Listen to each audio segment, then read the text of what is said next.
Real quick disclaimer, I've been dealing with a sore throat today, so my voice is not 100%. Fortunately, though, Sam Hubbard was at 100% for this game, and it started off very early in the game. Here, we're late in the first quarter. Seahawks just got the ball off of a Bengals field goal. 1st and 10.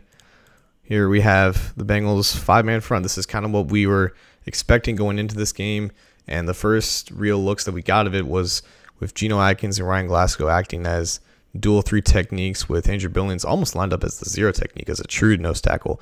But you have in your base Carlos Dunlap and Sam Hubbard acting as the edge defenders, in this case acting as that traditional 34 outside linebacker role. So they can have really 3 responsibilities. They can go in coverage, they can rush the passer, or basically set the edge in a 2-point stance.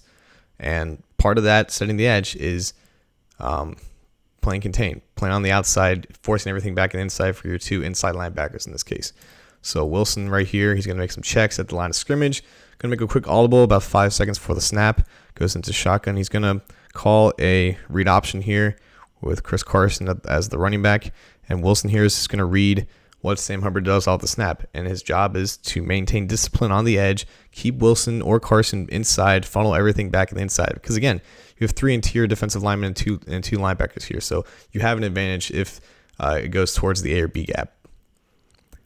Hubbard does a great job of maintaining that discipline, keeping line on his feet, so he makes sure to contain Wilson if he keeps the ball, but recognizes at the mesh point that Wilson did indeed hand it off to Carson.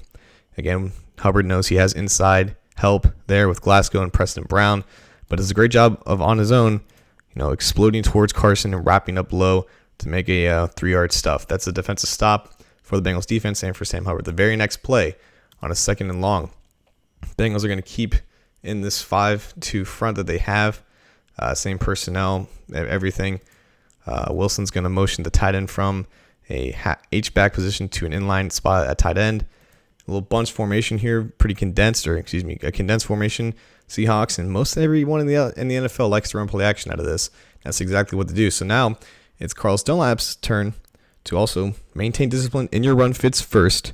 Recognize the movement of the offensive line, maintaining your gap. Once you know where the ball is at any potential mesh point, that's when you attack either the ball carrier or the quarterback. In this case, it happens to be the quarterback and Russell Wilson. Wilson keeps it. Dunlap collapses after initially keeping outside or inside leverage on that tight end. And again, that quick recognition to either contain Wilson in the pocket or collapse down on the running back is so crucial for a 34 outside linebacker to do his job. And that's obviously something that Hubbard nor Dunlap have done in their careers up to this point, or at least not on a consistent basis. But Dunlap does a great job getting inside hands to play either gap, because he doesn't have any help on the outside. There's no outside linebackers in this case. And as soon as he recognizes that Wilson keeps the ball, basically sheds the tight end to the side, because he's Carlos Dunlap and that's the tight end, and he's not going to help him in pass protection as he releases off to the flat. So that was a nice sack there. Here in the next quarter, when you're more traditional 4-man front here in your base, we have Geno as the 3 technique, Billings back as the 1 technique, Hubbard as the strong side defensive end, and Carlos Dunlap as the weak side defensive end. Again, play action out of a stretch run formation or variation. And in this element, you have Nick Vigil acting as essentially the Mike linebacker in this case. And as the Mike, his first responsibility is obviously to have eyes on the running back, either cover him if he goes to the flat or whatever, or attack him in whatever the point of attack is. But also, if Wilson keeps the ball, he's acting as the quarterback spy here, and that's very important. So Hubbard, as the weak side defensive end, maintains in his gap in case it's a run play, in case he has to collapse down across the line of scrimmage. And this is very important because as this play develops, you're going to have a couple of routes developing down the field towards the far side of the field here, and that's where Wilson wants to roll out. He wants to get to around this 40-yard line to make a play on the run, to throw one of these guys open. And it's so important for Hubbard, knowing he has a QB spy, Nick Vigil, to make sure he forces Wilson back up. If he takes the direct angle towards Wilson here, he can force him outside, and he can make his life a little bit more easier. In that sense, he has to force him back inside, even if it's the longer path for a potential quarterback sack. And that's exactly what Hubbard does here. He doesn't initially go for the sack, he goes for the contain. And it's so important when facing a quarterback who has the mobility of a Russell Wilson to maintain, contain, maintain discipline when he tries to break open plays like this. And as we can see, Wilson panics, ends up taking a sack. That's Hubbard's first sack of the game. Now we have a 3rd and 22 sometime later in the game. And instead of Nick Vigil now, we have Carlos Dunlap in a 2-point stance, basically lined up over the A-gap, acting as the QB spy now. Almost a 3-man rush, what it looks like. He's basically almost at a linebacker spot right now. But again, the same principle. Hubbard knows he has a quarterback spy, this time in Dunlap, right? And takes that outside angle, initially from a wide 9 spot against the tight end. And we're going to see a much better angle here of what he does with his hands. And look at that effort, man.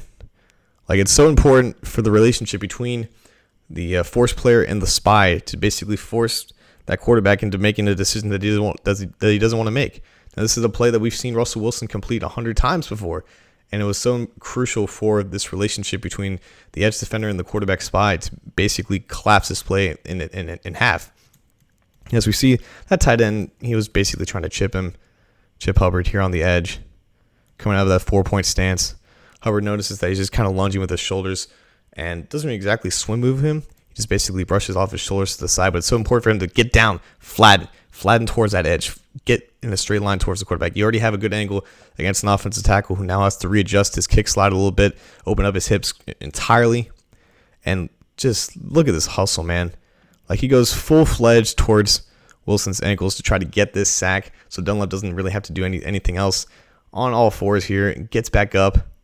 And you also have Geno Atkins basically slanting from the opposite 3 technique spot all the way over to the right guard. And he almost does a good job containing him as well. Forces Wilson back left, gives Hubbard enough time to almost get that sack, that shoestring stack. And Dunlap does a great job of maintaining discipline as the quarterback spy to force an incomplete pass here.